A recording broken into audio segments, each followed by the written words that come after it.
It's the final night of the Kansas City Regional at TBT. JHX Hoops and HeartFIRE go head-to-head from Municipal Auditorium on what should be a fun night of hoops. In Kansas City, this one has all the makings of one of the best games of this tournament so far.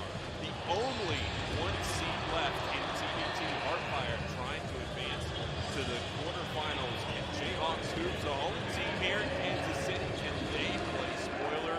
We will see here over the next couple of hours. Welcome inside the broadcast booth, everybody. I'm Paul Fritchner alongside Mike Tulip. We brought you all 5 games so far of this Kansas City Regional, and we're in for one more tonight. You and I were talking just before we went on the air here, Mike, about how special this game could be. A lot in store, a lot at stake for these teams, a lot that we've seen already, and it should be a real fun. It should be. And we've just been really treated to a fantastic last few days of TBT, and I don't think it's going to stop here. I think you got JHX Hoops and HeartFIRE, 2 teams that are vying to, obviously win this game. But I look at JHX Hoops did just about everything but get their time of death stamped on Monday. Just an outstanding display of resilience, some unlikely heroes, and they take the court tonight to do something that they haven't done in the history of their TBT run, and it's get to the quarterfinal. And the team that stands in their way tonight is a team that bounced them 2 years ago in this very round. It should be a really fun one tonight. Yeah, HeartFIRE, the 2023 TBT champions, they beat the Sheffield Sharks by 19 in their first game of this tournament. They advanced through round 1 automatically and then played in round 2 against a team from the UK, won by 19, and really they won by 19 and didn't feel as close as 19. They dominated that game start to finish. No, it was workmanlike from HeartFIRE, and you were worried and questioned whether or not there would be some rust without having a first-round game. They put that to bed in the first 30 seconds of that game, and when you look at the makeup of this team, when you look at the unselfishness, the physicality, the lineup versatility, those components make up TBT winners. And when you look up and down this roster, it is TBT winners, it is TBT legends, and they got a chance this year to run the table again and capture a title. You mentioned TBT legends. DJ Kennedy, right up there, a 5-time TBT champion. He plays for HeartFIRE. He won it 4 times with Overseas Elite. We'll talk more about him in just a minute. Marcus Hall, a starter for HeartFIRE. Let's go through the starters right now, and we'll do it for JHX Hoops as they are announced on your screen. LeGerald Vick, the Elam ender the other night. You see him right there on your screen. The only basket he scored against Purple Rain was the game winner. LeGerald Vick, Cliff Alexander, Billy Preston, Zeke Mayo, and Jamari Traylor. That's your starting 5 for the Jayhawks. And on the other side for HeartFIRE, it's Tevin Mack, Marcus Hall, this tournament's all-time leading scorer. 529 points coming into this game tonight. Eric Griffin, Tayo Diassi, and Eric Washington. That rounds out your starting lineup for HeartFIRE. We talked about it with HeartFIRE. They have a bench unit that a lot of teams in this tournament would take as their starting unit, and that's what makes them so difficult. I mean, I look at up and down this roster, even coming off the bench. You talked about DJ Kennedy, but one guy I have circled today is Jordan Stevens. Didn't get off to a great start in this tournament, but in previous years has absolutely dominated with his 3-level scoring. And the way HeartFIRE plays such balanced basketball, it could be anybody on any given day. I'm excited for this one to tip. And Jordan Stevens, only 2 points in 13 minutes the other night, but looking for more out of him this evening. You see HeartFIRE there on the right side of your screen. They'll be in the white jerseys tonight. And then Kansas, the Jayhawks over there on the left. I like this jersey matchup here tonight, Mike. This is great. Initially, I didn't know it was some of the red that HeartFIRE has, and when we initially saw the teams come out, these are some pretty slick jerseys. And I think one thing with JHX Hoops is you just look at their first 2 games, and this is what I'm looking for tonight. The physicality from HeartFIRE, they own the paint against Sheffield Sharks, and it's not just getting it down there and scoring. The way they sealed, the way they ducked in, the way they boxed out, the way they refused to get screened, And here's a Jayhawks hoops team that has 80 paint points in the first 2 games. Something's got to give, down there in the paint tonight. Just a really exciting component to this game. Here we go. It's HeartFIRE and Jayhawks hoops looking to advance to the quarterfinals of TBT. Ty Odiasi out there alongside Billy Preston. And we're underway. The championship game of the Kansas City Regional here from Municipal Auditorium. Paul Fritchner, Mike LaTulip with you for the next hour and a half as these teams do battle. Billy Preston with it to start. Zeke Mayo here, not wearing those mustard yellow shoes that we've seen the last couple of games. And Gerald Vick over across the way, try to drop it behind, and that'll be an offensive foul on the Jayhawks to get this game started. Eric Washington stepping in there at 6 foot, 5'11" to sacrifice his body. This is where the connectivity for HeartFIRE, I think, really shows. They're obviously connected offensively. They're unselfish, but it's defensively, the communication, the rotations, they seem to always be on top of it. Eric Washington tried to dish it off from the screen. Mayo thought about it. That's Vick. Back to Mayo. Down the lane, nifty move, up and under, and that gets the scoring started. I really like the patience from Mayo. He probably had 2 opportunities to get a 3 up and decides to show the ball, get by, and get to the rim. HeartFIRE started so quickly the other day against Sheffield. It's the first time they're trailing in this tournament. Bullying his way to the rim was Eric Griffin. It's 2-0, Jayhawks early. Marcus Hall high off the glass. You can see why he's the TBT leading scorer. The second he sees that mismatch, it's spread you out, get up top, get to that right hand, and a soft finish off the glass. Billy Preston had 19 points in game 1. Gerald Vick with some contact, can't get it to go. Into the corner, Tevin Mack for 3. Put back up and in, and HeartFIRE flips the score in their favor. They have the lead for the first time early on in this game, less than 2 minutes in. And that's now twice with Ty Odiasi getting on the glass. One time bats it out, keeps the ball alive. That time catching and finishing. And if you're Jayhawks hoops, you got to put a body on him. I'm looking at David McCormick. At some point, he's going to come into this game to help them out there on the glass. And Cliff Alexander scored 17 points in game 1, had a double-double, 17 and 11. Only had 3 points and 4 rebounds in game 2, and a lot of that was due to the production of David McCormick, who I'm sure we'll see here soon.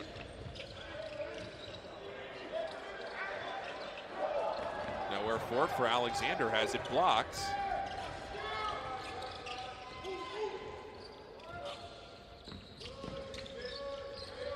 Gasol working, kick out 3. Mayo there to track it down.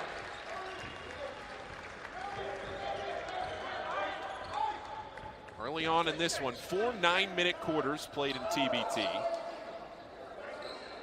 Of course, you go to the Elam ending at the end of the 4th quarter at the under 4 media timeout.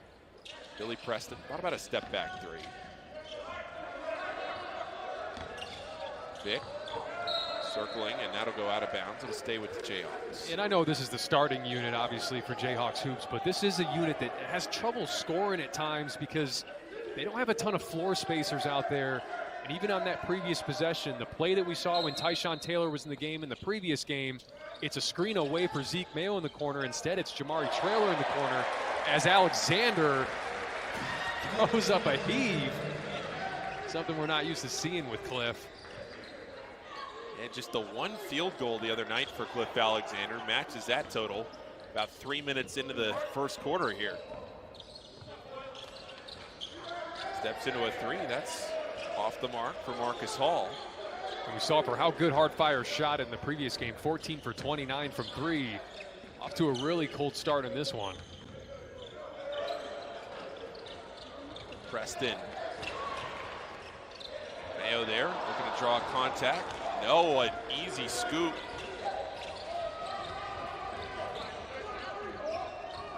Crossover dribble to the hoop, kick into the corner for Griffin.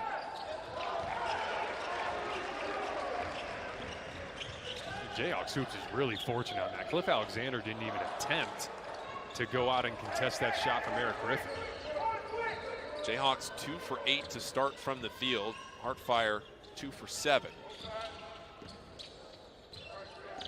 Prettiest start combined for these teams, 4 for 15. One-handed shot off the brick, off the back.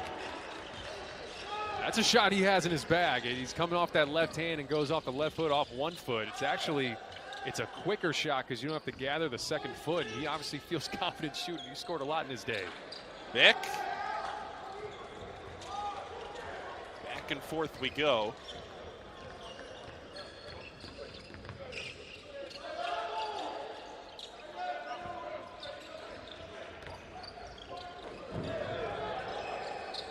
Circle it around the perimeter to the lane, and that's an easy 2 for HeartFIRE. And that's twice now from Cliff Alexander. Just not even an effort to keep his man in front of him. On the one time he didn't close out. The second time he doesn't even try to slide his feet, and that just can't happen if you're Jayhawks Hoops. And when you play HeartFIRE too, like they got guys, if you're not guarding the 5-man, you're going to have to guard on the perimeter. Comes Griffin in transition, up ahead, back to Griffin, and again, back-to-back dunks. That forces a timeout. HeartFIRE, after falling behind early by a basket, has jumped out to an 8-4 lead with 3:43 to go in the first. That's an easy timeout from Sharon Collins. I think he had seen enough. You got, again, I talked about the 2 previous defensive breakdowns, and then on that one, yes, there's a steal and there's a run out, but when you only get 2 guys back, and the other 3 are trailing the play back at half court, not giving that effort to get back in the play, that's when you got to call a timeout and maybe get some other guys in there for a spark. And what's interesting for both, honestly, for both HeartFIRE and Jayhawks Hoops is I'm not sure their best offensive lineups, I just talked about defense there with Jayhawks Hoops, I'm not sure their best offensive lineups are their starters. So it's always interesting to see the different life forms that a team can take on based on their personnel. And I think we'll have a few reinforcements here for Jayhawks Hoops. And Jayhawks Hoops beat Off the Hook 91-78 in game 1. And then in game 2, beat Purple Rain, the Kansas State Alumni, 59-57. Mike mentioned it at the top of the show. It looked like Purple Rain was in full control there at the end for a little bit. It looked like they were going to just cruise on to a win with 2 chances at it. Purple Rain, the target scorer, all they needed was a free throw. Missed both. And in the end, it was the Jayhawks advancing here to the regional final. I mean, how many times have we seen in the Elam ending? We see crazy finishes all the time, and it just feels like you leave that Jayhawks Hoops Purple Rain game, and you're wondering if it's the craziest you've seen, just because 57-53, and Jayhawks Hoops gets 2 free throws and the ball back, a free throw and the ball back, a free throw and the ball back, and all of a sudden you get a Tyshawn Taylor layup at the front of the rim, and you're like, we're tied. It's 57-57. And then the amount of opportunities that Purple Rain got in that game, the run-out layup that was missed by Sean Williams, the 2 free throws missed by Sean Williams, and the LeGerald Vic caps it off with a tremendous play, looking like a free safety, making a play on that ball for the finish. And it was just one of the great endings we've had in this tournament. We've had so many this year. It's just been electric. See Nick Timberlake in the game for the first time for the Jayhawks. You see a regime change, like you said. Up ahead it goes to HeartFIRE, trying to bounce it underneath. Marcus Bell had stepped in the middle. Ryan Griffin was fouled from behind. You know, one thing to monitor here for Jayhawks Hoops as well is the turnovers. It's been a real issue for them in this tournament. 20 turnovers a game, 24 in game 1 and 16 in game 2. And I just wonder how many minutes we're going to get from Tyshawn Taylor tonight. I'm sure when he gets in there, we'll talk a little bit more about him. But something to think about is Tyshawn Taylor played 16 minutes in that game the other night. When he played those 16 minutes, they had 2 turnovers. In the minutes he did not play, they had 14. It's just, it changes everything when you have a guy like Taylor in the game. And Tyshawn Taylor's been finding his way back from injury just to even be here to play in this game. We weren't sure how many minutes to expect out of Tyshawn Taylor coming into this tournament. Wasn't sure if maybe we'd see him at all in this tournament. He's on the team, but whether he'd actually take the warm-up off and get into the game. And not only did he get into the game, but Tyshawn Taylor scored 9 points in 16 minutes and made a massive impact on this Jayhawks squad.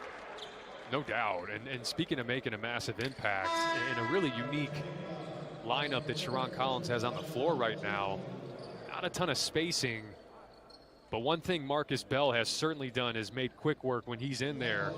And for the tournament, he has 26 points in 22 minutes. And he just seems to be a guy that when his number's called and he gets in there, whether it's keeping the ball alive in the offensive glass or just using his physicality to duck in his man or clear out the paint for another player, he's been such a welcome addition to this team. And he's a guy that, quite frankly, you know, again, when you look at non-alumni guys like Marcus Bell is, like, he is the quintessential guy where it's like, okay, he knows his role, he knows who he is, he's low maintenance. That's the type of guy you want to try to integrate onto your team.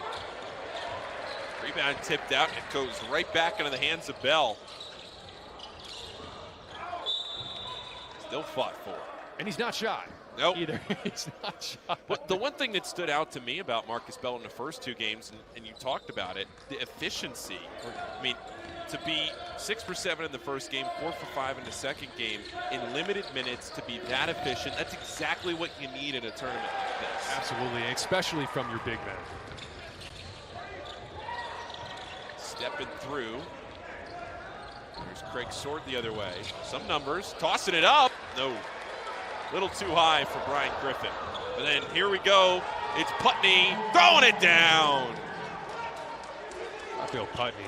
We saw last game at 6'10", he's shooting step back threes in the corner. This time he's jumping passing lanes and getting out on the break. He is just kind of a one-of-a-kind athlete. The length that he has and the longevity as well. He's been doing it for a long time.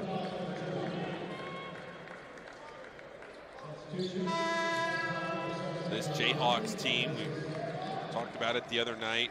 We've seen a lot of current and former players in attendance for the Jayhawks hoops games over the last couple of days. Bill Self in attendance.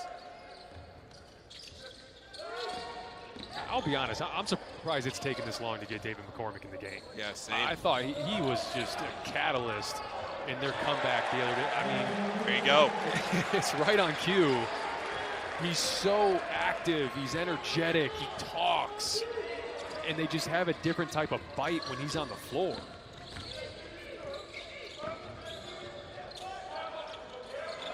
Long three.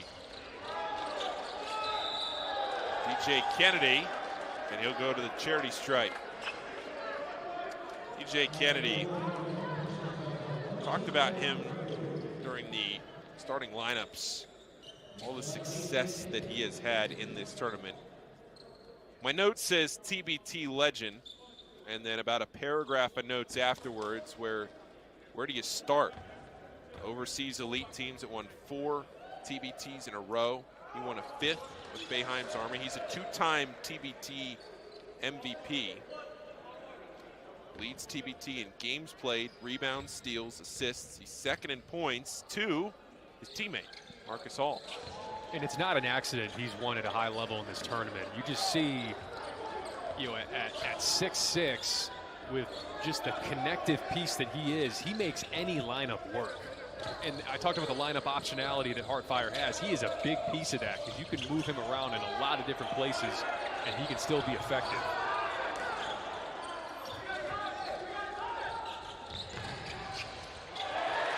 Underneath, Marcus Bell. I like the patience from Hannah. It's a hard roll from Bell, and the weak side help on the corner doesn't want to rotate over.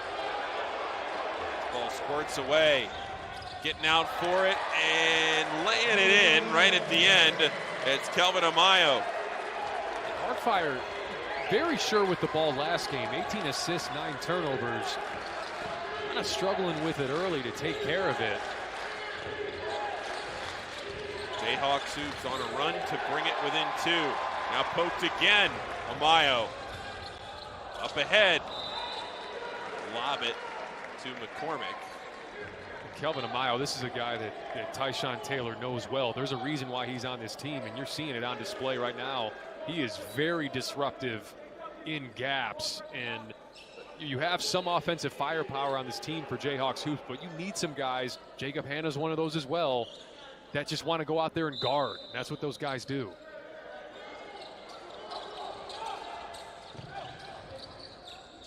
Up top it goes. Marcus Bell.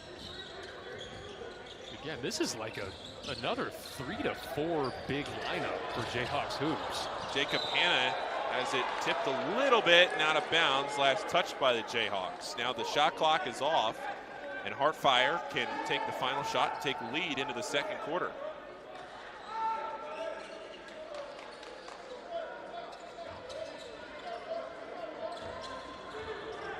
HeartFIRE in the white jerseys. Jayhawks wearing those bright red jerseys. Blue trim down the sides, white numbers, white letters.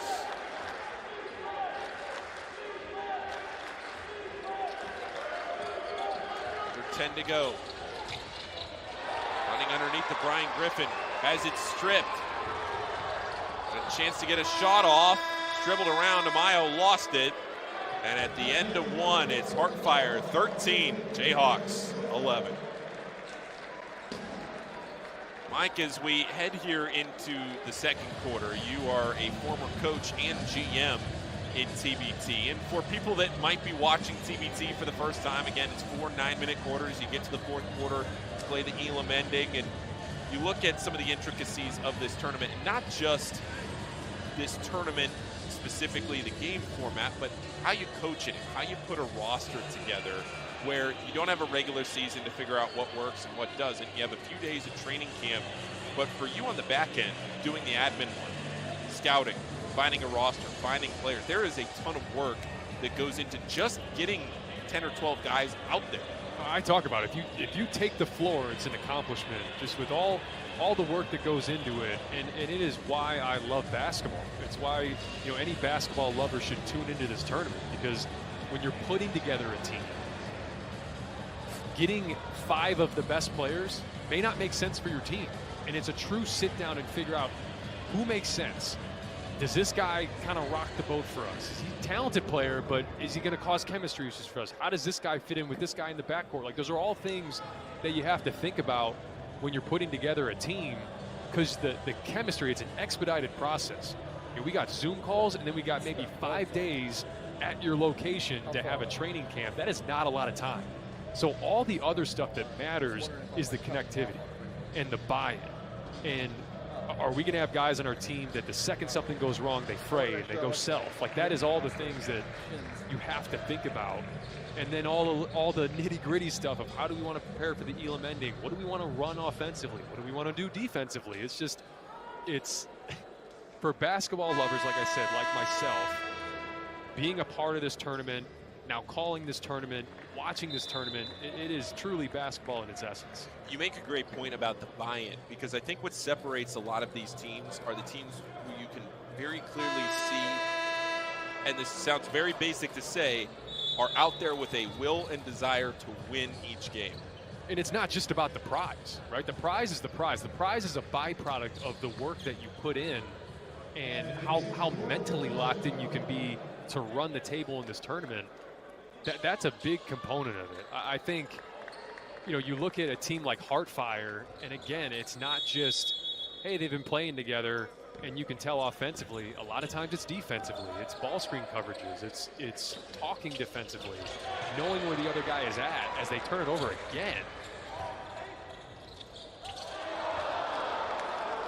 And it is a significant prize. TBT, you see there the follow by Brian Griffin throwing it down. TBT, it is a $1 million winner-take-all prize. And there's Brian Griffin doing cleanup again. Played 10 minutes last game. He was able to score 9 points, get 2 rebounds and a block on 4 for 5 shooting. He's very much like Marcus Bell when I mentioned it. Just, hey, got to be efficient in the minutes when you get in there, but he's still really aggressive. So he's a guy you can go to as well. That makes him all the more valuable. 4-point lead here for HeartFIRE. Great set out of the timeout, feeding underneath. And there he is, David McCormick. David McCormick is a large human being. When he's able to seal off his man and get into the paint like that, that is a big target to feed. And a really nice action there, too. Didn't get their primary look in the corner for three, but that secondary action rolling to the hoop. And a putback, guess who? It's Griffin again. And it's not random that he's there. I mean, the ball doesn't just fall into Brian Griffin's lap. He makes a concerted effort to put himself in the right spot for those putbacks. Brian Griffin. Important piece tonight. And there he is defensively. Up ahead it goes. And laying it in. HeartFIRE off Raphael Putney. And this is where I kind of wonder for Jayhawks hoops. I mean, what is, the lineup that you have in there, the actions that you want to run. You talked about the cross screen on the baseline to get a Mayo out to the corner, or even when they're going to set a pin down for a Mayo. Usually, when Tyshawn Taylor's in the game, that's Zeke Mayo in the corner, and there's just a whole different type of, I don't say respect, but Mayo is a much more effective outside shooter. So HeartFIRE is able just to pack the paint and say, cool, we're going to have you shoot over bodies. As Stevens misses the first. And Marcus Bell for Jayhawks hoops was called for a tech there. And it looked like that was behind the play. So Marcus Bell gets a tech, and here we are, HeartFIRE up by 6. Just underway here in the second quarter, 4 9-minute quarters.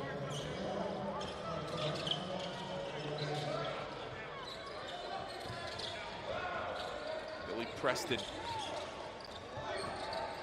feeding underneath to McCormick. Now watch that strip from behind, got it poked away. Greg Sword up ahead, leaving it behind for Putney. And again, another turnover for Jayhawks hoops and a run out for HeartFIRE. You got a Mayo in the opposite corner, and Stevens is fine with rotating all the way over to take that ball from McCormick. And another turnover for the Jayhawks. Kennedy into the corner, 3-ball. That would have been a dagger there.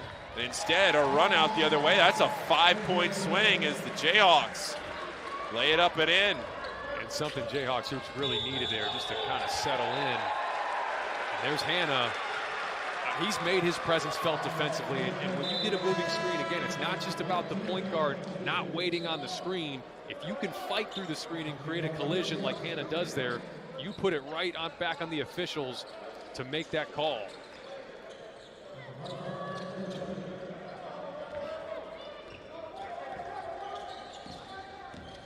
Kelvin Amayo bringing the Jayhawks within 6. Can they get it down to a one-possession game, maybe? Mayo. Gerald Vick taking a deep 3. The Gerald Vicks only 2 points in the last game. The reason that we are sitting here tonight watching Jayhawks hoops. Elam Ender in a thrilling finish. If you look, 2 points, 2 rebounds for Vic, but why'd he play 30 minutes? It's the 3 steals, the activity defensively. Step back 3. DJ Kennedy there for the rebound. Griffin for 3, and it's a 9-point HeartFIRE lead. It's a great job from Stevens driving to get into the body to pin in Griffin's man. And Eric Griffin 3 for 4 from 3 last game. The trio of Griffin, as Jayhawks hoops turns it over again, the trio of Griffin and Hall and Mack were 10 of 17 from 3 in that first game for HeartFIRE. Griffin still feeling hot, and the turnovers have continued to mount for Jayhawks hoops. We've had 13 in this game. It hasn't been a pretty game from a ball security standpoint. Lefty Jordan Stevens, a little off the mark there. I'm looking at Zeke Mayo specifically. 10 turnovers in the first 2 games combined. Just has to be a little bit more sure with the ball.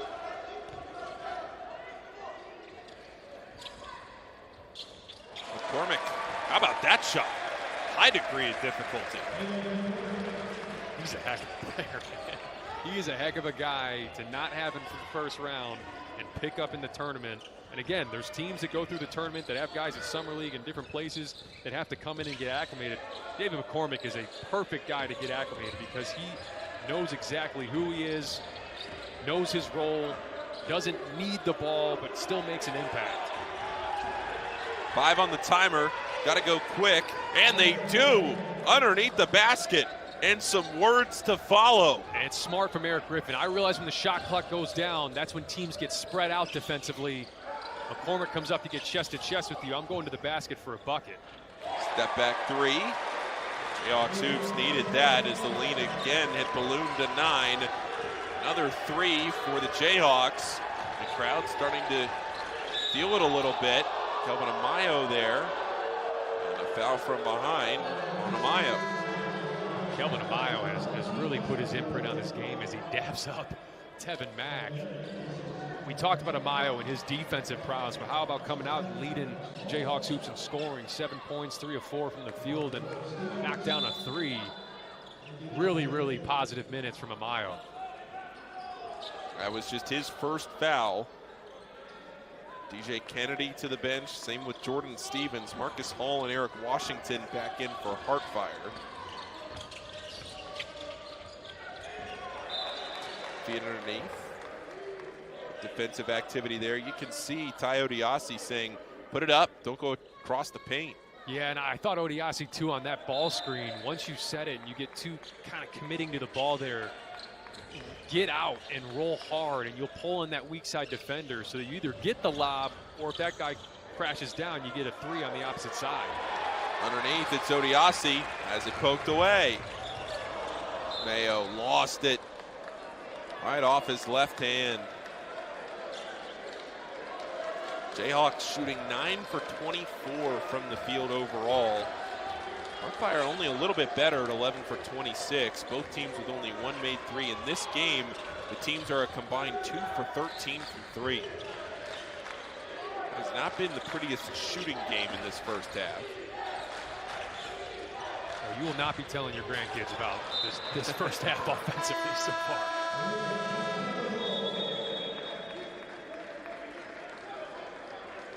15 combined turnovers. And that takes us to our under 4 media timeout in the second quarter. Jayhawks hoops trying to advance to the quarterfinals of TBT. They will be taking on whoever wins this game, Jayhawks hoops or HeartFIRE. They will be playing the Aftershocks in the Wichita Regional. Aftershocks beating the Forever Cougs, the Houston Alumni, 66-63. How about that finish? What a game.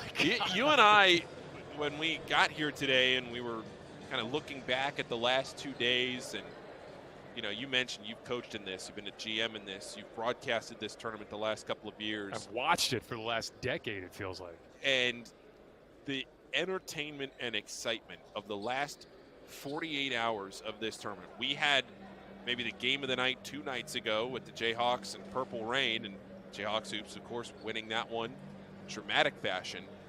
But La Familia going down last night. There's only one seed left in this tournament, and it's HeartFIRE, who you're watching right now. It's amazing, and it happened quick.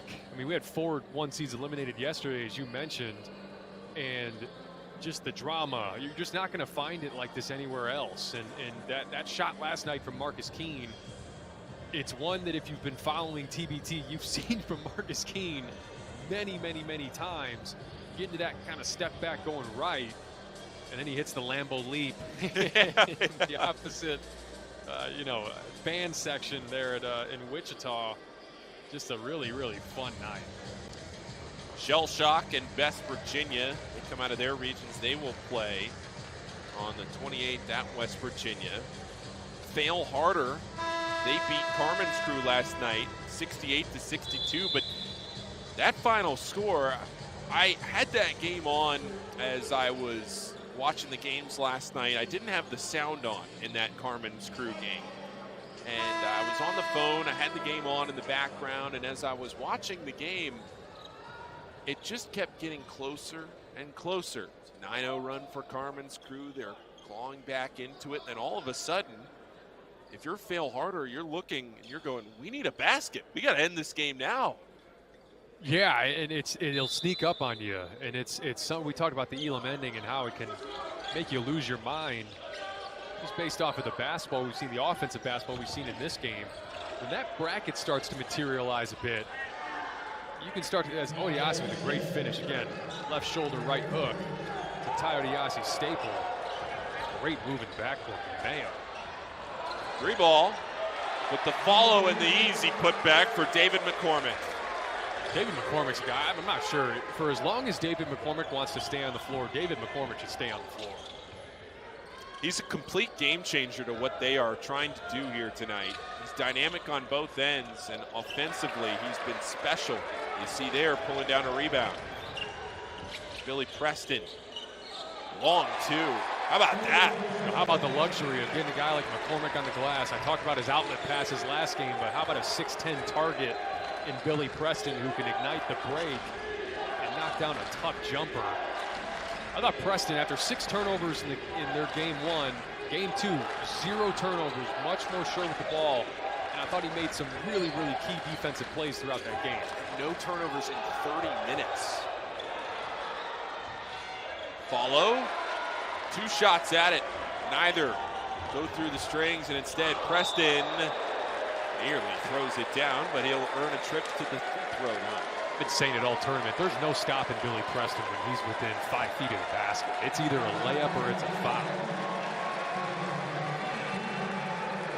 Look around the rest of the tournament, and right now up in Syracuse, Boeheim's Army was the host of that region, but Stars of Stores taking on We Are D3, and it's Stars of Stores with a comfortable 33-20 advantage about midway through the second quarter in the Syracuse region. We talked about Marcus Keene, but how about Ryan Boatwright? A guy we saw hit big-time shots at UConn throughout his career and knocking them both down in the first 2 rounds. Preston gets the first one.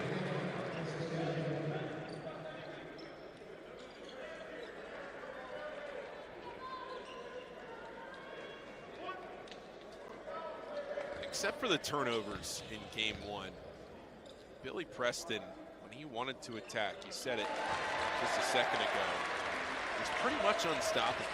He looked NBA good in that first game. Just his ability to process at 6'10" and step out if he needs to. They put him as a roller. They moved him all over the floor. Left hand with Tevin Mack to shield his body from some contact and give HeartFIRE a 4-point advantage. And that's a lot of what we saw in the first game, was HeartFIRE just working hard to find some sort of matchup down low they like to exploit. And that time they found it with Mack. Looking for McCormick. Go to the free throw line. David McCormick was having it way down there. He can do whatever he wants. He can, and it was I was pretty shocked that it wasn't until the 2-minute mark where he checked into the game. But we've seen games in this tournament that can get out of hand at times in the first 7 minutes. I mean, think about the Sheffield Sharks game in the opener, 20-3, and HeartFIRE, how they jumped on to Sheffield Sharks last game. So just kind of a roll of the dice from Sharon Collins, but David McCormick making it up now.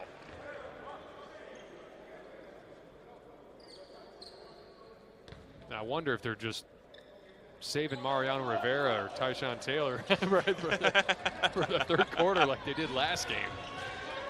Just a complete changeup and flip the game. A tough shot, as you can see Tevin Mack asking for some contact. I do want to ask you this. Has Tyshawn Taylor sat down one time in this tournament? No, he's like a second coach out there. What a pass underneath. David McCormick go back to the free throw line. If it ain't broke, don't fix it. David McCormick just keep shooting free throws. It's a great delivery from Mayo. I think Mayo's just, as a guy that's really their floor general in this tournament, he's gotten more and more comfortable navigating these ball screens. There aren't a ton of teams in this tournament that kind of sit back and drop coverage and retreat to the paint.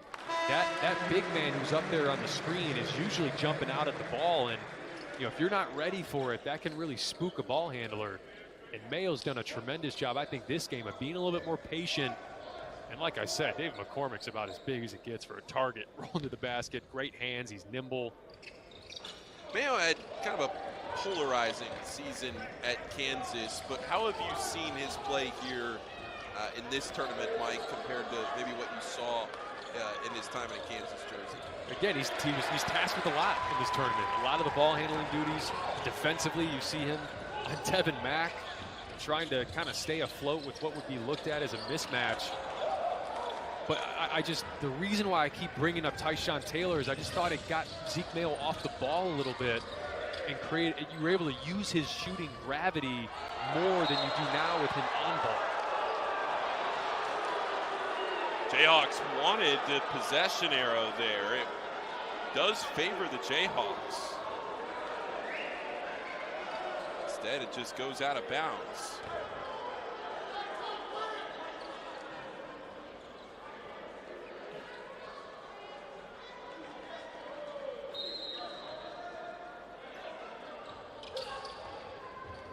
They're not switching that matchup with Mayo and Mack. Well, now they do. They got Hannah on him. And then there's the foul underneath. That'll send Griffin to the line. That's Trailer on the foul.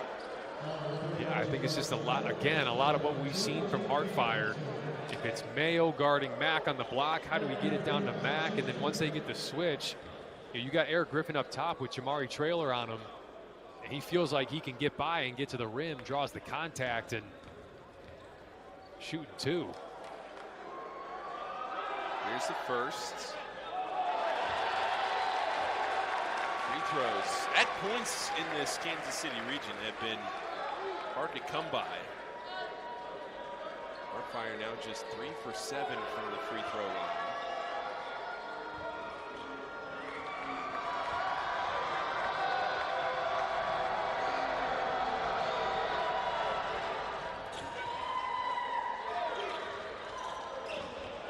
By 5 with 40 seconds to go. HeartFIRE will get another possession here before the half. I think losing his footing. And another foul. Fouls galore here at Municipal Auditorium. And that's the bonus for Jayhawks Hoops, and I think Jayhawks Hoops is really fortunate because the second David McCormick picked up that ball, he immediately started dribbling it instead of just kind of picking it up and surveying it. He brought it down to where all the guards and wings are for HeartFIRE to go and get a hand on it. But here he is again, 8 free throws last game, found his way to the line, and now today. Yeah, that was already his 5th free throw. He has shot more free throws than the rest of this Jayhawks team combined so far. And he's the first Jayhawks player at double figures. He has 11 points. Still 11.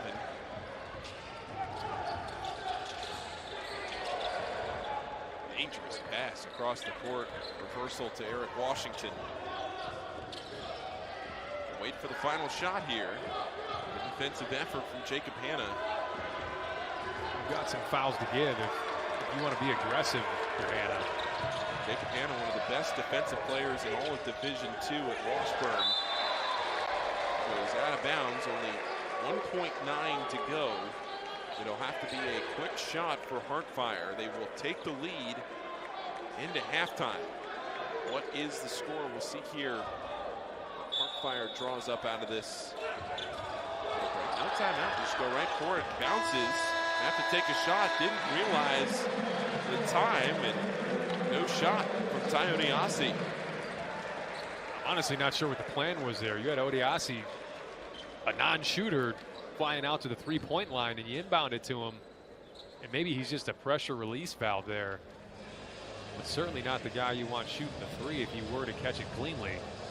HeartFIRE had all 4 timeouts as well. I thought they might use one there to try and at least get a 3 off at the end of the second quarter, but through one half of play here at Municipal Auditorium in Kansas City, it is 33-29, and Jayhawks trailing it by 4 right in this game with the top seed in the Kansas City Regional. HeartFIRE, the champions of this tournament from 2 years ago, and really one of the most decorated rosters in the history of this tournament.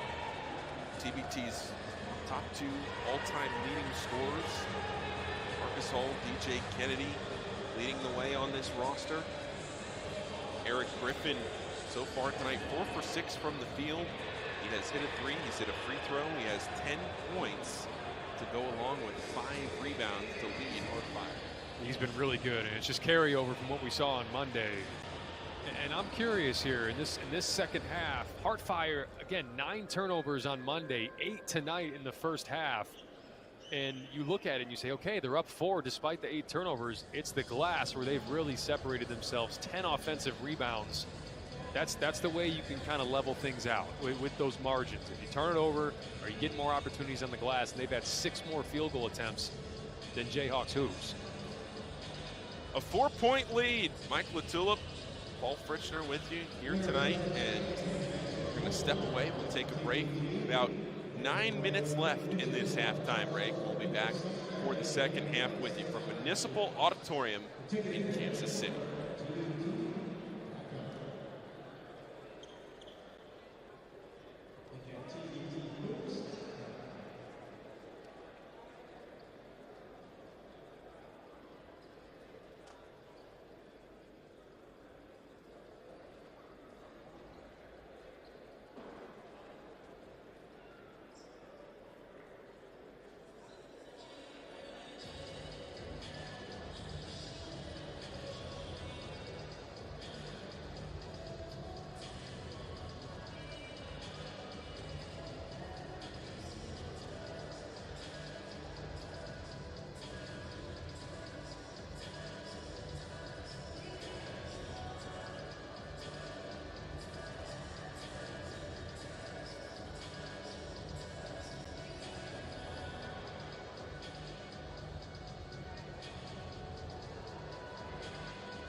Welcome back for half number 2 here from Municipal Auditorium in Kansas City as we get set for the final 2 quarters of this regional, and it'll be decided who is going to Wichita to take on the Aftershocks. HeartFIRE up by 4 right now over the Jayhawks.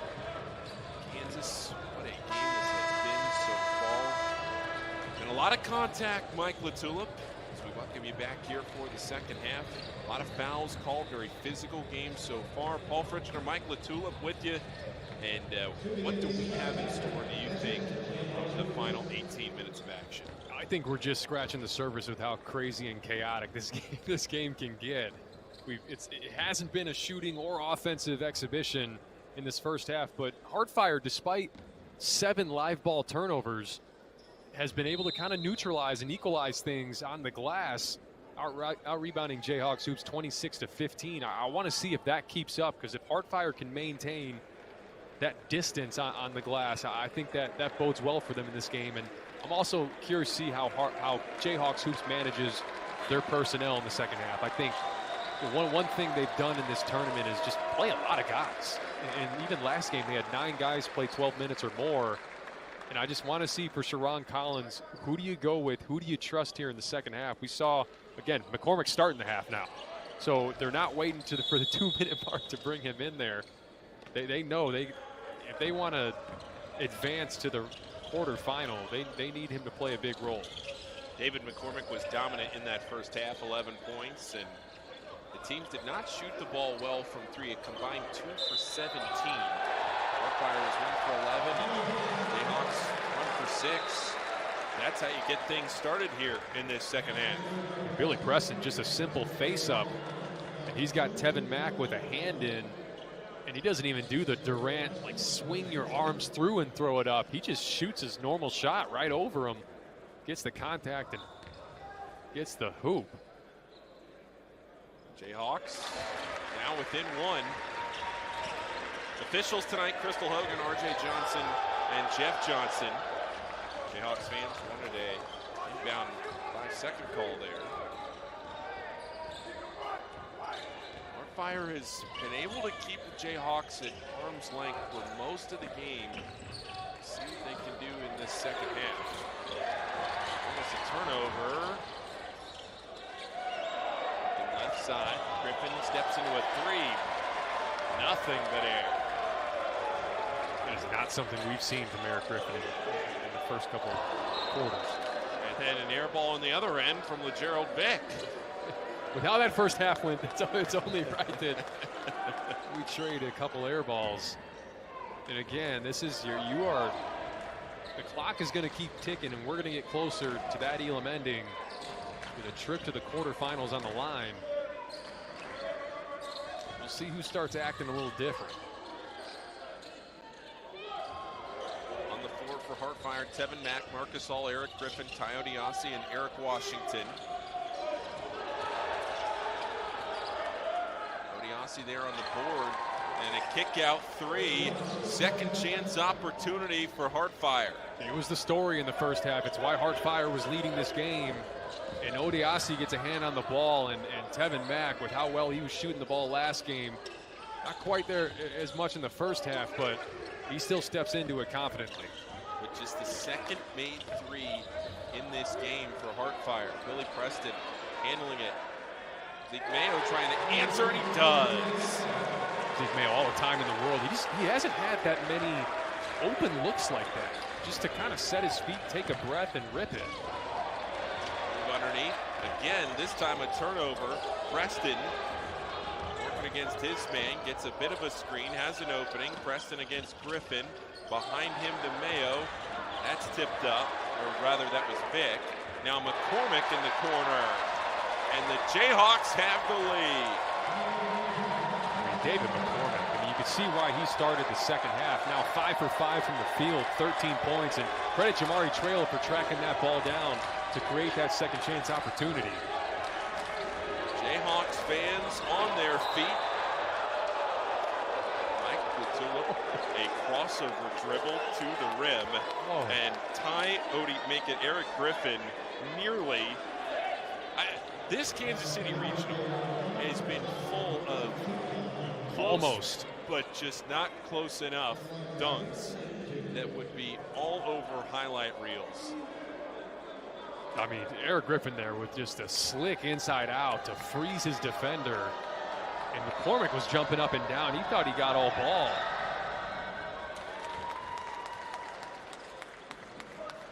Tied again at 37 and 9-minute quarters before we get to that Elam ending at the under 4-minute mark in the fourth quarter.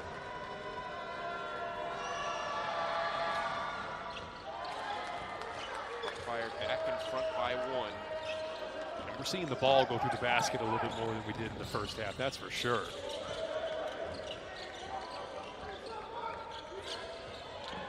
Gerald Vick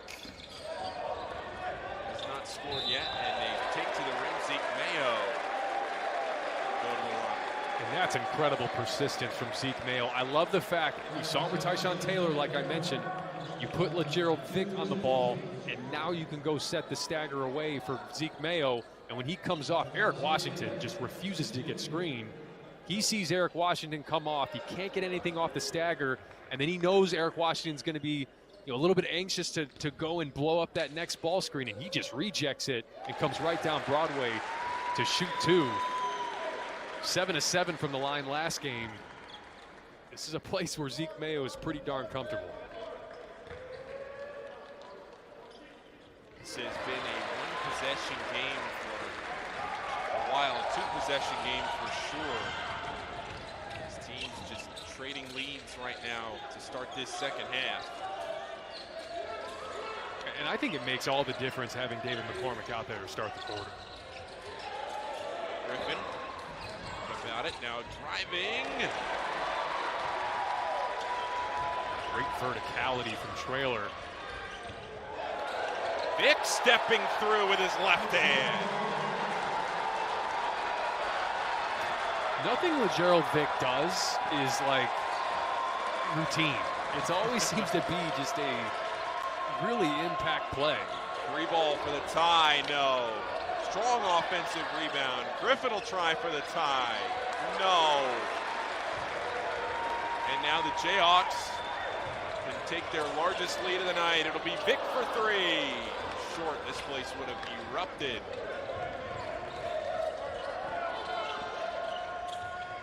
Marcus Hall.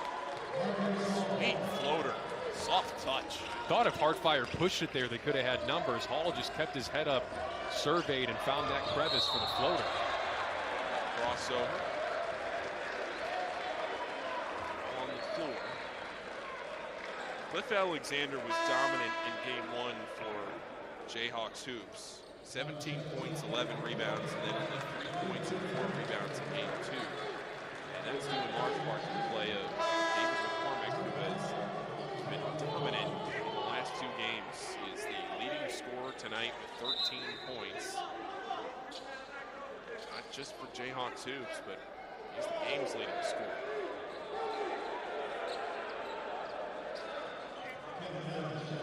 And Zeke Mayo, we talk about when a guy sees the ball go through the basket a bunch, that he's gaining confidence as a shooter. I think Zeke Mayo's gaining confidence as a handler right now. He's handling the ball with confidence. Still underneath. Taken away. Washington dishing it off and laying it in. Nice play there. Over on the right side of the lane. It's a great job from Putney running the floor. If Preston was just a little bit more patient, he would have seen that the low man was coming over to help on the roll on McCormick, and it was actually Mayo who was the right play in the corner for the skip. Vick.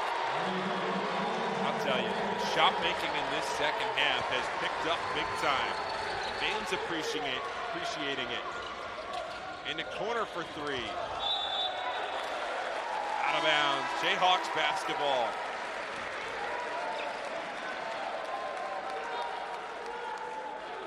And LeGerald Vick, 10 of 22 from 3 in this tournament a year ago.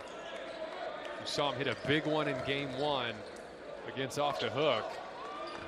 He was the hero in game 2, and just a really, really pivotal stretch here in game 3.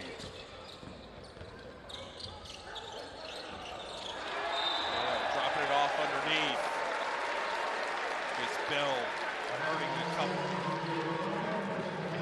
Zeke Mayo just getting where he wants to go, playing off of 2 feet. He's able to pivot away and sees a ceiling Marcus Bell, who has been doing that all tournament, to give himself a chance at the line. Marcus Bell played for the LA Cheaters last year in TBT. Played at 3 JUCOs before finishing at Idaho, Stanislaus State as well. He played 17 minutes off the bench in game 1, 15 points on 6 of 7 shooting, and then 9 points in 7 minutes and 4 of 5 from the field in game 2. Outlet ahead, and an easy lay-in for Tevin Mack. He just kept waiting for a defender to be out there. Nobody was. That just cannot happen off a free throw. You usually have a guy outside on the 3-point line. He's got to be the release valve back. You should have at least one guy back there. I can't remember the last time I've seen a play like that. You've seen teams gamble in the backcourt. That really wasn't even that. It's like the Minneapolis Miracle. Kept waiting for somebody to make the tackle. Nobody was there. Go down, take the field goal. No, maybe just walk into the end zone. Throw your helmet.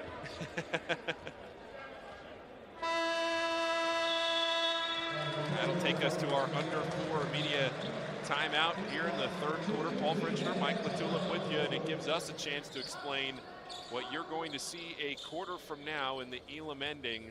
It'll be the under 4 media timeout in the 4th quarter. It is unique to TBT, and it is an awesome way to end every game in this tournament. What we'll do is we'll turn off the clock. The first dead ball happens at the 4-minute mark of the 4th quarter, and 8 points will be added to the leading team's score.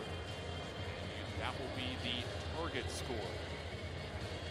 Play to that score. First team to reach that point total wins the game. So in this scenario right here, if this was the 4th quarter, the target score, Jayhawks hoops, they have 45, plus 8 would be 53. First team to get to 53 wins the game. And it looks like that's where we were headed, given the offensive, showing in the first half. But my goodness, it's been fireworks here to start the 3rd quarter. Jayhawks hoops already 16 points in the quarter. Yeah, they scored 11 points in the entire 1st quarter and 18 points in the 2nd quarter. 2 points away from their highest scoring quarter, and still with just about half of the quarter left. HeartFIRE put up 20 in the 2nd. Just 11 here so far.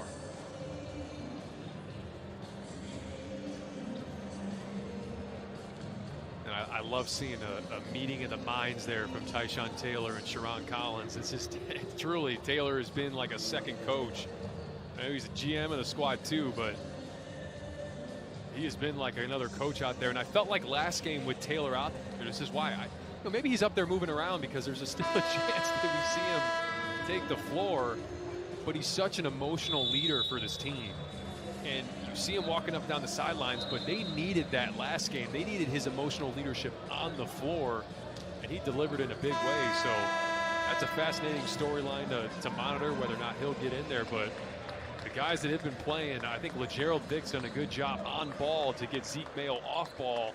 And like I said, create some of that gravity that Zeke has with his shooting ability. Sharon Collins, the head coach of Jayhawks hoops, iconic figure in Kansas basketball history. Numbers retired, first team All-American, Big 12 tournament, most outstanding player, 4 straight regular season Big 12 titles in a Kansas uniform. And on the other side for HeartFIRE, they're coached by Notre Dame standout Fonzo Ellis. He was a McDonald's All-American, spent 11 years in the NBA, and then partner of ours on the Fox family of networks here at TBT, but he's not broadcasting this tournament. He's on the sidelines, head coach of HeartFIRE. I'd have to double check, but that's probably the best basketball matchup between coaches we may have in the field. Think of any that would be better. Off the top of my head, I can't think of I don't know. LaFonso Wells, you're talking about a guy that had a really solid NBA career, a legend at Notre Dame, and Sharon Collins, I think also had a cup of coffee in the NBA, but one of the best college point guards of his era. His jersey's retired. himself on the sidelines coaching this Jayhawks team. I've talked about the physicality for HeartFIRE, and that's going a bit overboard right now, putting yourself in the bonus, putting Jayhawks hoops in the bonus with 3:22 left to play here in the third quarter. Saw Sword and Mayo chasing that ball down, and Sword just kind of tossed it. And then looked back at the ref and was like, palms up.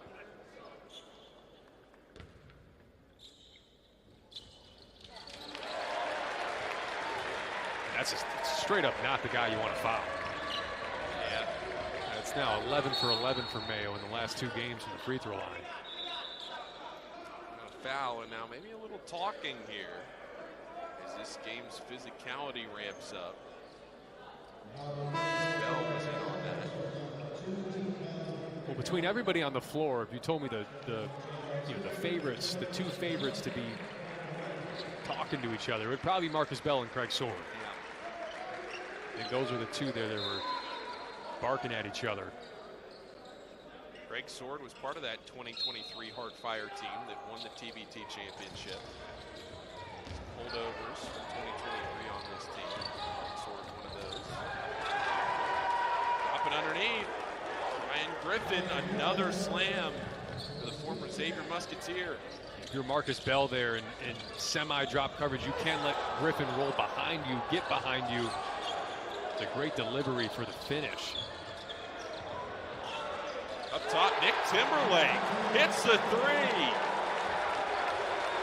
And that's not easy. Not a lot of minutes today for Timberlake, but to step into that shot with confidence in a really big moment. Nick Timberlake.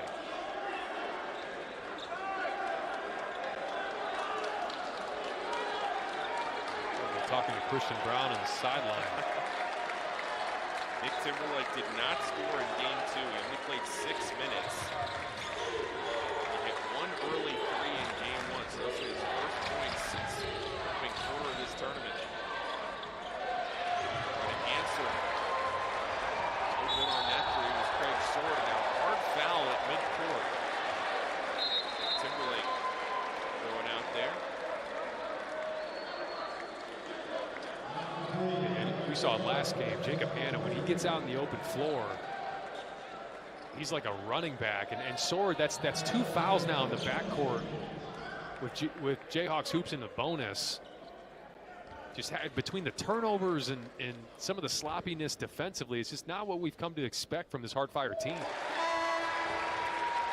Jacob Hanna, we talked earlier about how supreme of a defender he is. He helped lead Washburn to a Division II Final Four. He was his conference's newcomer and defensive player of the year this past season. One of those where you say, don't let the D2 fool you. Clearly see what he's been doing here on the board in this tournament. Albeit limited minutes, 10 minutes in game 1, 12 in game 2, but make the most of it. Get to the line, be physical, contribute to the team. He's done that.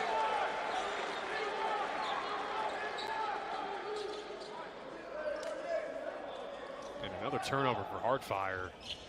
Jordan Stevens tries to deliver a bullet in traffic to Brian Griffin, and that's either got to be a soft lob, or if you see that guy crashing down from the weak side corner, that's a skip pass for a 3 in the corner. Get all the way to the rim, and the follow, good for Marcus Bell. It's the largest lead of the night for the Jayhawks.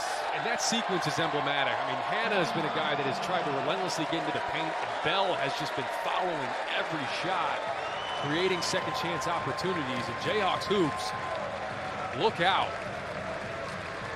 Trip to the quarterfinals on the line. And they're bringing their best ball. Mike, whether it's here in Kansas City or somewhere else, what has been your favorite moment of TBT 2025 so far? Oh, goodness. Honestly, it's probably been Eberline drive, sticking with it and finishing out that game with La Familia. But I'll keep it here in Kansas City. I think that finish from Jayhawks hoops last game against Purple Rain, 57-53. I talked about at the top, they had everything but their time of death stamped. And to be able to pull that game out and stick with it, I wonder if that sets them up for this Elam ending, where you just completely dodged a bullet. Can you exhale a little bit in this Elam ending? Because you know for HeartFIRE, with all the guys in this team that have TBT experience, they aren't going to flinch in the Elam ending. That's not new to them.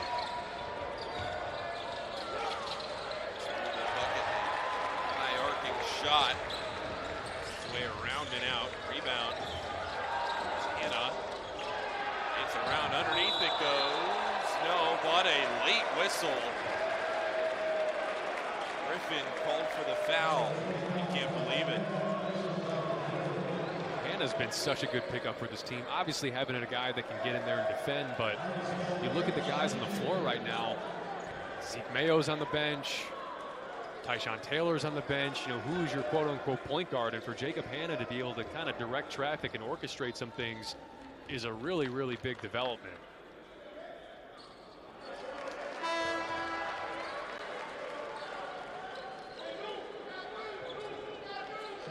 Bell. Jayhawks up 6 as we get down toward the end of this third quarter in Kansas City. Winner to face the Aftershocks in Wichita, 27. What's the pair?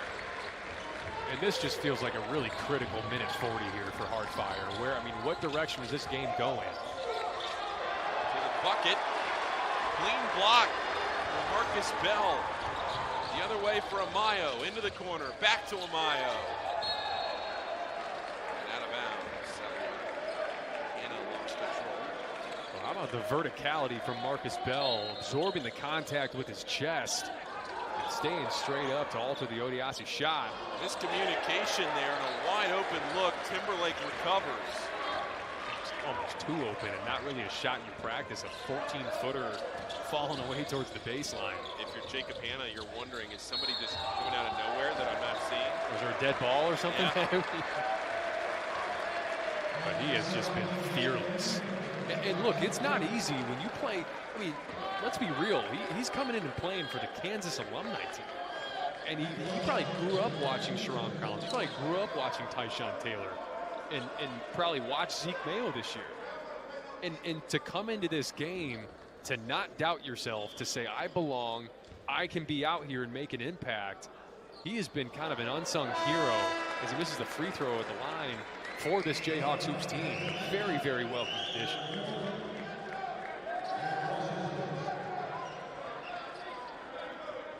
And the winner to go on to play the Aftershocks in one of the most storied programs in this tournament. Wichita. Communication here. Well, let's see if Jacob Hannah can have a full-blown argument with the official and then step back in and knock down a free throw.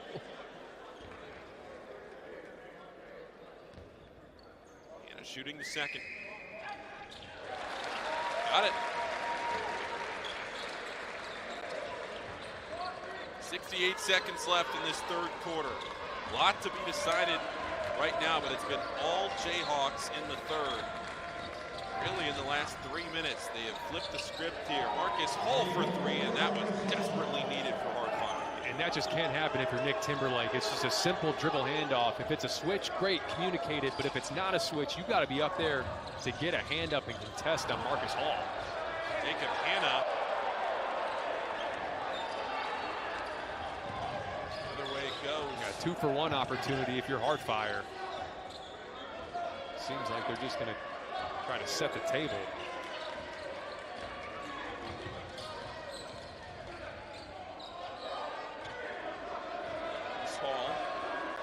That time they do switch the dribble handoff, so it just has to be communicated better on that last possession. You certainly cannot foul in that moment. Yeah, because now the shot clock will reset, and by reset, it'll just turn off because the game clock is below 20. So that foul by Nick Timberlake, that means HeartFIRE can take the final shot of the quarter.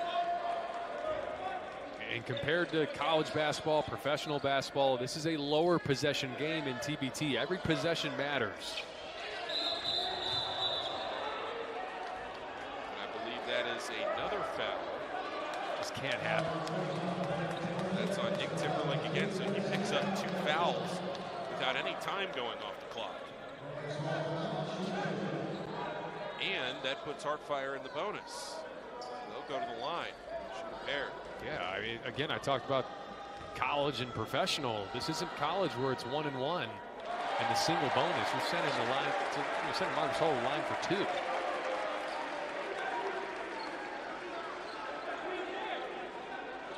Are you or are you not a fan of the college game going to quarters, Mike? I find it odd they're the only one, really, that isn't quarters, the men's college side of things. But you know how it is. You bring in media timeouts. How do you put those in? Is it under 5? And you have, we'll see if that changes among other things. Just don't expand the tourney field. Crying out loud. I agree. And now a dust up here at midcourt. Marcus Bell having to be separated. Now pushing an official. I have to imagine that'll be the end of the night for Marcus Bell. Marcus Bell is just seeing red right now. And the officials are going to have to take some time to get this thing under control. As Eric Griffin is separated.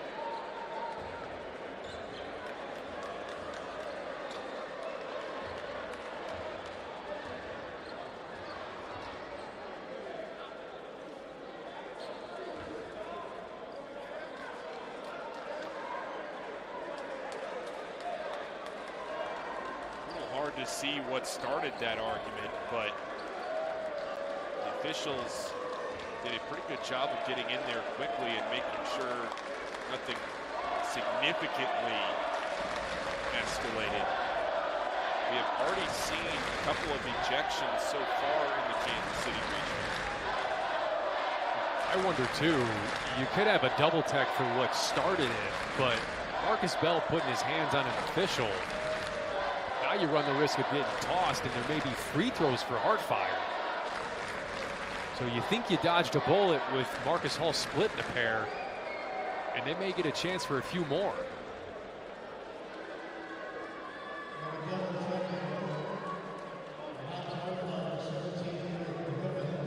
Marcus Bell, 7 points, a couple fouls coming into that play. 3 for 6 from the free throw line. 3 of his 7 points were free throws, and now we wait to see how the officials will address what just happened.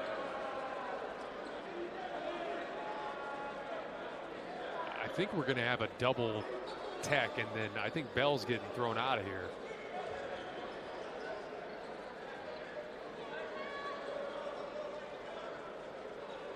But whatever it is, the HeartFIRE staff does not look pleased.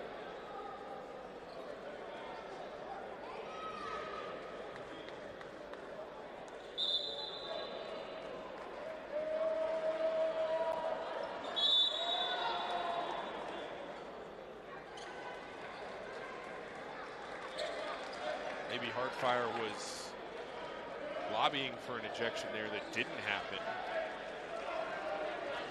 But it does look like Marcus Bell is going to the bench, double tech, and then Bell was assessed a second, and Bell has been ejected from this game as we both predicted.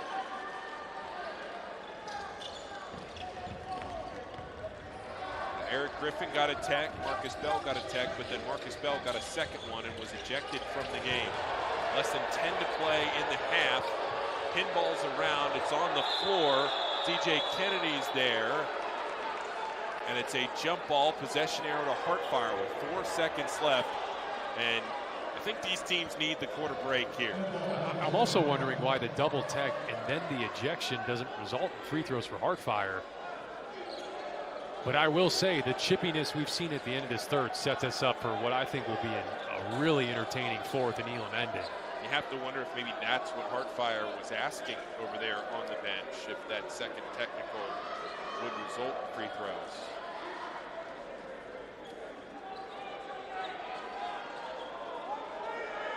Four seconds left. 4 seconds to go here. You got to get Eric Washington or Marcus Hull on the run. They can do a lot of damage in 4 seconds getting up the floor.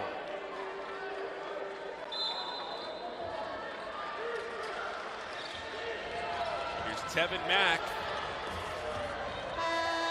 Dropping it off. They don't get a shot off. Eric Griffin again late on the shot. You can see Jacob Hanna fired up in front of this Jayhawks crowd. And Eric Washington puts both hands on his face because he knows that he had a layup. He didn't give it up, and it's just, you know, he's obviously a really experienced player, but understanding once the ball gets out of Tevin Mack's hands and comes to me, there was 4 seconds left, so I got to be the guy. We can't make another pass. You can't make 3 passes in 4 seconds and expect to get a shot up. But again, we're set up for what I think is going to be an unbelievable finish here in Kansas City. Looking down at the box score so far tonight, Tevin Mack with 9 points, Marcus Hall with 8, Eric Griffin with 12, Tayo Diassi with 4, and Eric Washington scoreless. That's your 5 on the floor for HeartFIRE. And Jayhawks led by David McCormick, who is a perfect 5 for 5 from the field. He has 13 points. Well, how about this? We talked about just how sloppy things were in that first half. You get 26 points from Jayhawks hoops, and you get another 18 from HeartFIRE, and only 2 turnovers total in the quarter. And when you look at the rebounding battle too, it's still an 11 rebound difference in favor of HeartFIRE. So things have kind of evened out, I guess, in that quarter. Jayhawks hoops even on the glass there, which is certainly positive. Heading into the 4th quarter from Kansas City, Paul Fritchner, Mike LaTulip with you. The last quarter of action in the Kansas City Regional. The 3rd and final day here from Municipal Auditorium, and we have had some significant highlights over the last few days. Is there one more in store for us? What will this Elam ending bring? We are 5 game minutes away from it. I talked about the unlikely heroes in that previous game for Jayhawks hoops, and we're at a point now where, you know, who do you start in the 4th quarter, and then who do you finish with? Because I think Jacob Hanna's kind of thrown his name into the hat to finish this game off in the Elam ending. They're going with their starters for the 2nd half, but I'm really curious to see how Sharon Collins manages this personnel to finish out this game. Set for the 4th quarter here. Who is moving on to Wichita?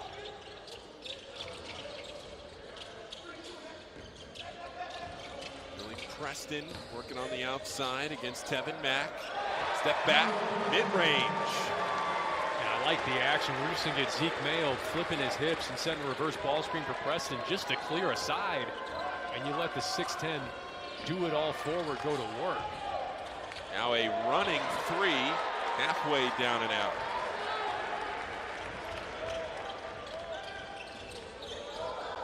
Mayo, crafty ball handling there. Looking underneath. McCormick spinning.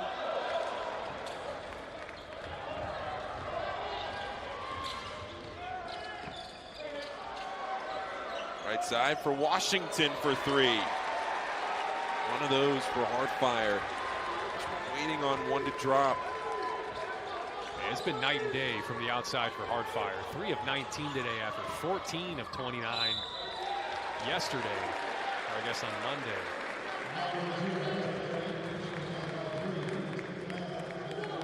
And the foul's always important here in the 4th quarter, just leading into this Elam ending. McCormick coming out to set a screen. Doesn't use it. Here's McCormick mid-range.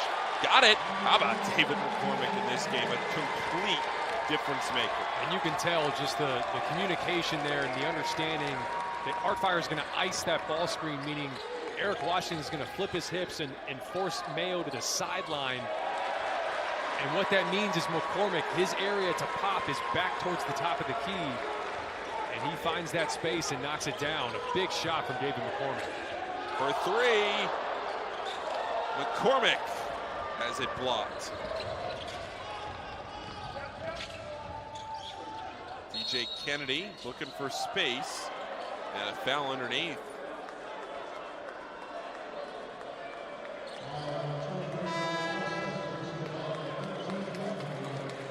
Got Billy Preston on that foul.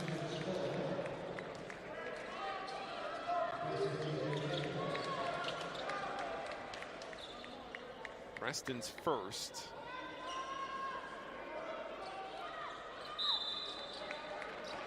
An 8-point lead for Jayhawks hoops. It's the biggest of the night.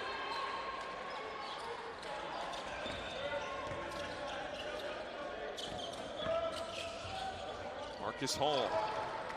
An important basket with under 7 to play. Huge basket for Marcus Hall. He saw Zeke Mail gets caught on that screen. He's freed up for the pull-up. David McCormick set a huge screen and then couldn't get the layup. Dave McCormick's got a mismatch now. They find him. McCormick through 3 defenders gets fouled. That's on the floor, just the second foul for HeartFIRE. 2 minutes and 36 seconds until the Elam ending. That's just a really good, simple read from Billy Preston. You see, you got Mouse in the house and David McCormick down on the left block. Got to go feed him. McCormick somehow maintains control. Off the mark, but it falls in the hands of Preston. Through traffic, no. McCormick fighting for a rebound, can't get it. Tevin Mack into 3 defenders. Will shoot a pair.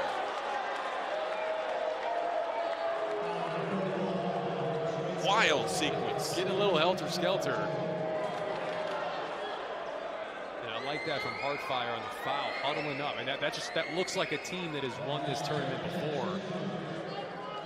Tevin Mack has 9 points tonight, can get into double figures with a free throw in this segment. He has not shot a free throw yet tonight. Nobody in this game for either team has multiple threes. HeartFIRE just 3 of 20 from 3. Jayhawks 4 for 13 from distance.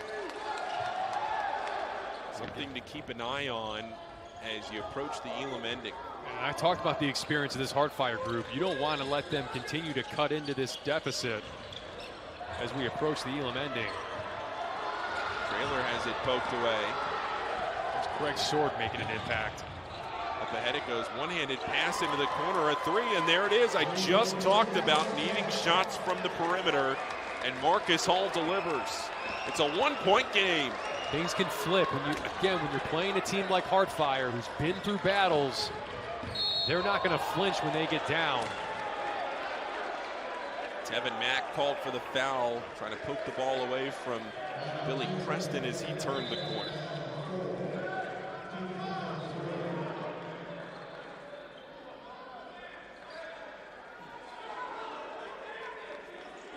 Officials having a conversation with Sharon Collins over there on the sideline. Collins with his hands up in the air. Again, I wonder what group Sharon Collins finishes with. McCormick handing it off to Mayo. And then an offensive foul on David McCormick. That's his second. Team's leading scorer, a critical call at this point in the game. Eric Washington, just a lot of what we saw in that first game. You can fight through that screen, you create a collision. He certainly did there.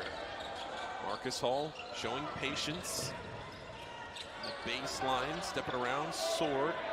They'll reverse it out, a 3-ball to give HeartFIRE the lead, can't go. Jayhawks fans wanted a foul there, didn't get it. Instead, it's Preston, just smooth for 2, and it's a 3-point lead.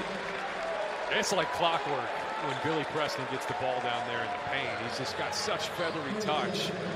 And even when he's going full speed downhill, can put on the brakes, put up a floater, and cash it out.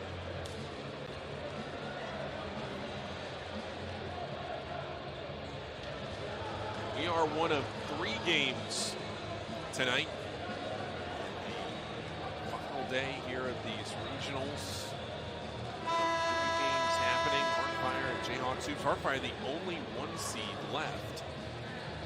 Stars of Stores down right now to We Are D3. We Are D3 making a huge comeback in that one. They were down double digits early and now up 5 as they approach the Elam ending. One happening up in Syracuse. The winner of that will play Fail Harder. Eberline Drive beating La Familia. And happening last night. 1-point win.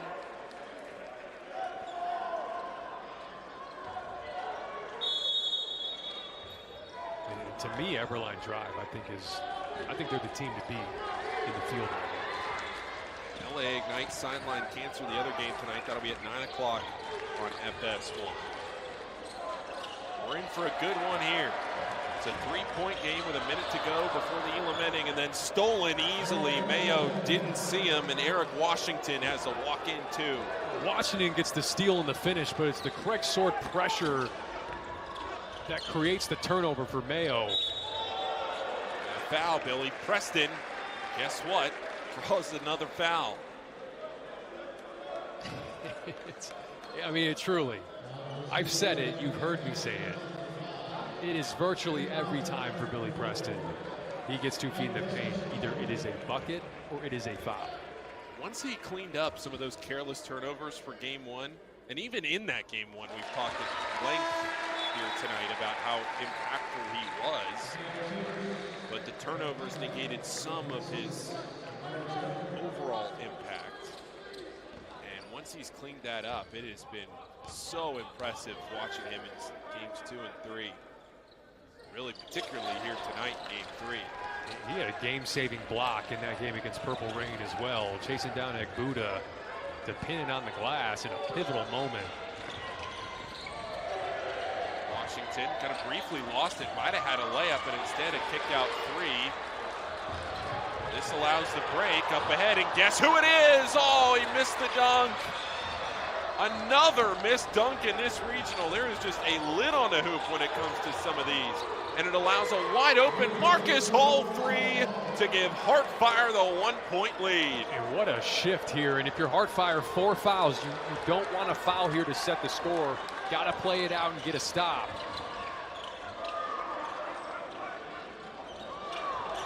Cross-court pass, a turnover. And now up ahead, it'll be the Jayhawks committing the foul to set the score. What a wild turn of events.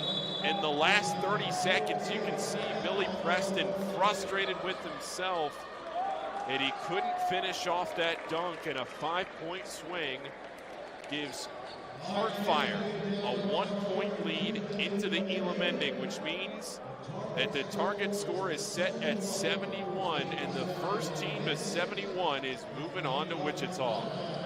In the last 3 or 4 minutes, you've seen the championship DNA from HeartFIRE. I mean, we talked about it a few minutes ago before that, but as we approach this Elam ending, I just look at the guys standing there for HeartFIRE. How many games have they played in TBT? So many, and so many big moments, so many Elam endings, and they just know how to manage it mentally, how to manage approaching it mentally.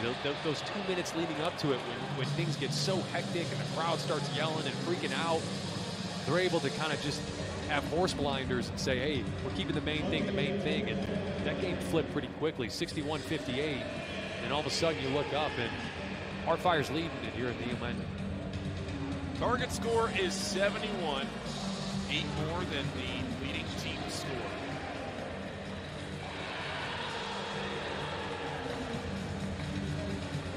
Gerald Pick scoring his only 2 points of the night against Purple Rain in what ended up being the Elam ender. This game has been back and forth all night long. JHX Hoops scoring 26 points in the 3rd quarter. They've only scored 7 here in the 4th.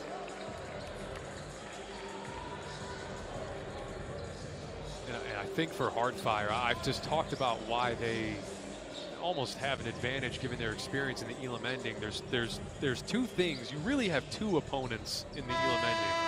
You have the team that's standing across from you, and then you have kind of your own temptations, right? To chuck threes, to try to get out of there as fast as you can. And it's the teams that try to, make things normal, really. Like, hey, we're going to run what we've been running up to this point that's been successful for us. We're going to guard the way we've been guarding and do the defensive things that have been successful for us. When you start going out of character, when you start going off script, that's when things really pile up on you in the Elam ending, not to mention just the mental component. 5 on the floor for HeartFIRE. Tevin Mack, Marcus Hall, Craig Sword, Eric Griffin, and Eric Washington. On the other side for Jayhawks hoops, Gerald Vick, Zeke Mayo, Jacob Hanna, Billy Preston, and David McCormick. First to 71 wins the game and wins the region. And they move on to Wichita. No surprise, Sharon Collins opting for Jacob Hanna here in the Elam ending. Nearly lost it. Griffin thought about a 3. Now it's Washington. Down the lane, kick out, Mack for 3. Yes! A huge 3 for HeartFIRE to get the Elam ending started. And that's really tough from Billy Preston. A great shot from Tevin Mack, but if you're going to run into the ball, there better be some sort of collision, just like Eric Washington creates there on McCormick again. I was always taught in college, if you're going to run into the ball, there better be some sort of collision that happens, a charge, a stoppage in the play. When you run in and you just give up a simple in and out, kick out 3 to a guy like Tevin Mack, who was 4 for 7 from 3 in the previous game, that's just not what you want if you're Jayhawks hoops. This game could have been 64-59, but since that Billy Preston missed dunk, it is a 7-0 run for HeartFIRE. This game has completely changed.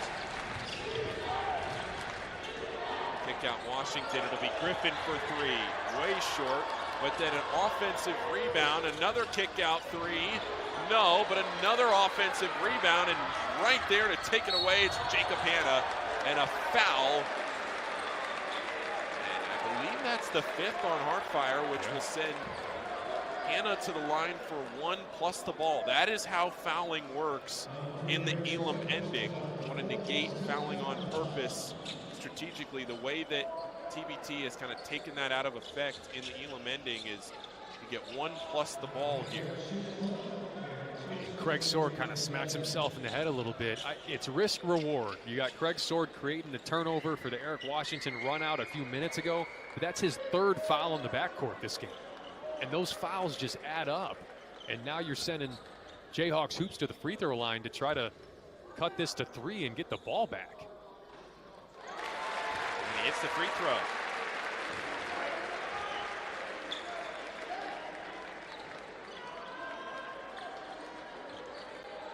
Now we've seen what Jayhawks hoops like to do on the sideline. Run Hanna up to the ball.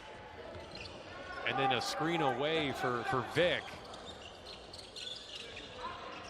They tried it there. On that far side.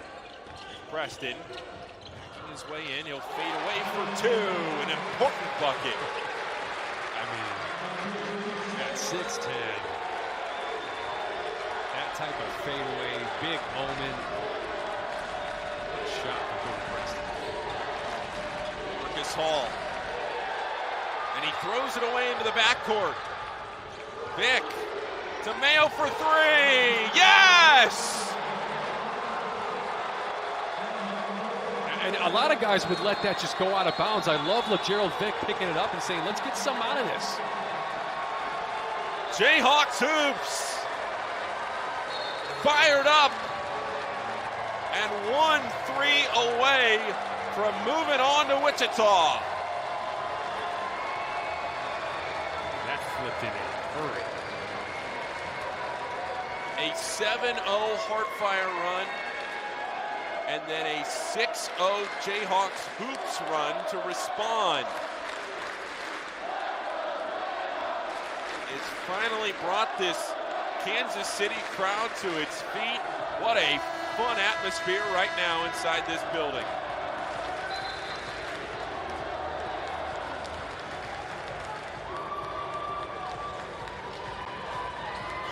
Collins firing up his Jayhawks squad.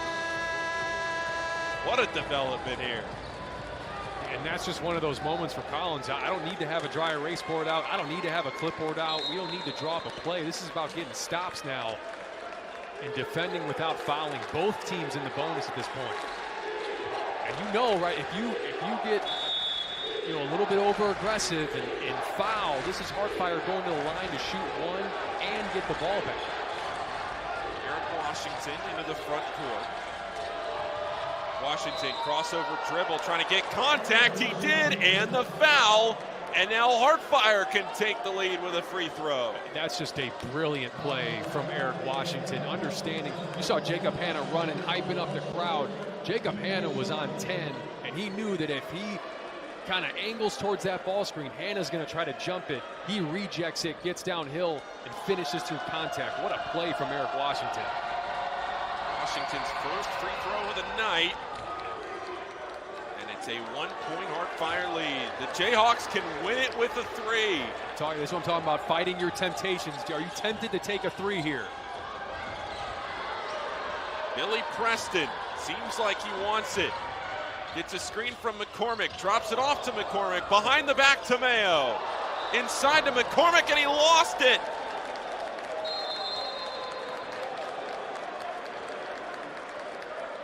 Wow. David McCormick, who has been the catalyst for this Jayhawks hoops team tonight, Mike, couldn't hang on. The leading scorer, 6 for 9 from the field, 7 boards. And when it mattered there at the end, it slipped through his hands. And now HeartFIRE can win it with a bucket out of their own timeout. Well, this is where I go back to the Purple Rain game for Jayhawks hoops. I mean, how many times did you feel like that game was over? So if you're in the Jayhawks hoops huddle right now, you keep your chin up and you live to fight another day and try to get a stop. Again, target score 71. In TBT, you play to a target score at the end of the game. First team to 71 wins it. HeartFIRE just needs a field goal. I like the ball in Eric Washington's hands on this possession. In that McCormick play, it's one of those things where you know you're open, you know the pass is being delivered, and you're already thinking about going up with it, and you just got to complete the catch first. And McCormick didn't quite do that, but they're certainly not in this position without him.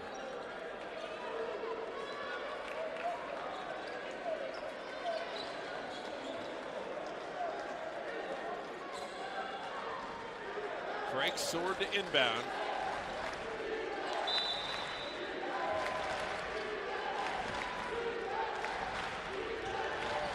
Eric Griffin into the front court for HeartFIRE. I know you're in the bonus, but if you feel like you're beat, you may actually use that foul to send him to the line. Eric Washington for the win! Yes! HeartFIRE moving on to Wichita!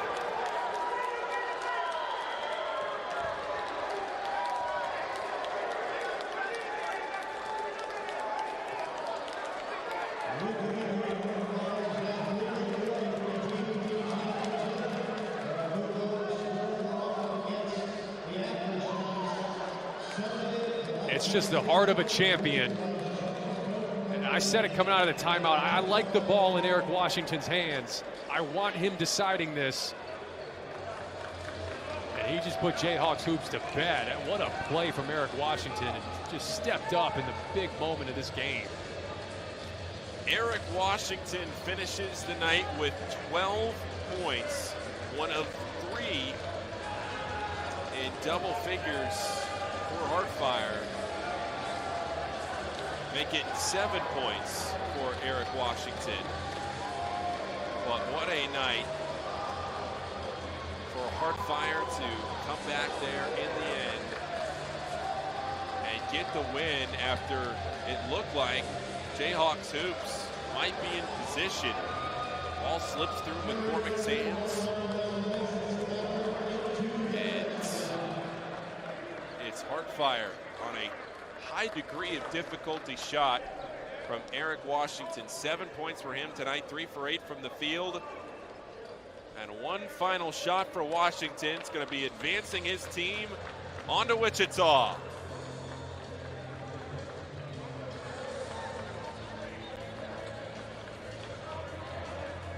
And JHX hoops experiencing both sides of this tournament. In back-to-back games. You hit a 3 to go up 68-65, and we talked about it with this HeartFIRE team. They aren't going to blink. They aren't going to lose their minds. They stayed with it. They stayed tough, and they're moving on to the quarterfinal. Mike, what a fun regional this was. A lot of highlights, a lot of massive shots. A classic TBT regional in Kansas City at Municipal Auditorium. I had a ton of fun over the last few days doing these games with you. Any final thoughts to wrap up the regional and recap what we've seen as this tournament advances on to the next round? Just an incredible 6 games in Kansas City. I thought, we got some unbelievable finishes. We got the drama, and we got a lot of really hard-playing teams. And that's all you want here in the tournament is just guys that come out that care. And we had that in droves here in Kansas City. Again, it is HeartFIRE moving on. They will play the Aftershocks on Sunday in Wichita. They are moving on to the quarterfinals. It'll be a 9 o'clock Eastern tip on FS1 for HeartFIRE, playing the Aftershocks. One team trying to move on to the TBT Final Four. Well, that'll do it for us from Kansas City. It is HeartFIRE winners tonight over JHX hoops, 71-68. For Mike Burks, our producer, for John Cervisi in Indianapolis, Drew Hurst, Jacob Matthews, Travis Sutton, and for our cameraman in Kansas City, Wyatt Craven, Anthony Giassi as well. Thank you, Anthony Giassi, for being our on-site coordinator here in Kansas City. For Mike LaTulip to my right, I'm Paul Fritchner signing off. Thank you for spending the last few days with us in Kansas City. Be sure to tune in to Fox Sports Family Network for the next few games, next few rounds of the tournament as we try to crown a champion who will take home the $1 million. We'll have to let it all play out over the next couple of weeks. Signing off from Kansas City, and talk to you next time on TBT.